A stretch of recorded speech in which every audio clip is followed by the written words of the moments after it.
I could say it doesn't bother me that I'm no one's first choice. I could tell you I love driving around alone and getting to choose whatever playlist I want. I love getting to pick a movie and not taking into consideration another opinion. I like getting coffee and not having to order two.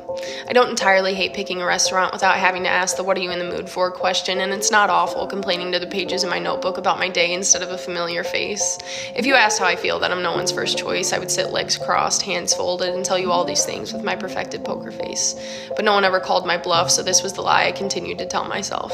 I said it in my mind so much that the line between the lie and real life became indistinguishable, so much so that the lie became real life, and I became so unbothered about not being anyone's first choice that it eventually bothered me when I was.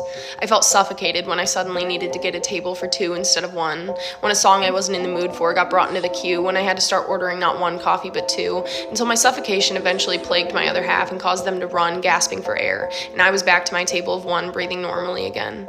I sat legs crossed, hands folded, realizing that I'm only sitting here alone because I let the lie become my life. Because whether they saw through my poker face or not, no one ever called my bluff, so I had to call my own. It does bother me that I'm no one's first choice. And I do love picking out the movie, but it wouldn't kill me to take into consideration another opinion. Some of my favorite movies of all time were some I was forced to watch by way of concession, and the pages in my notebook get a bit tired of being my only listening ear. I had to remember it's okay to not be anyone's first choice, but don't become so unbothered by it that you lead yourself to believe it's an inconvenience to be such a thing. Because one day, someone will come around and pick you out of the lineup and expect you to order not one coffee, but two.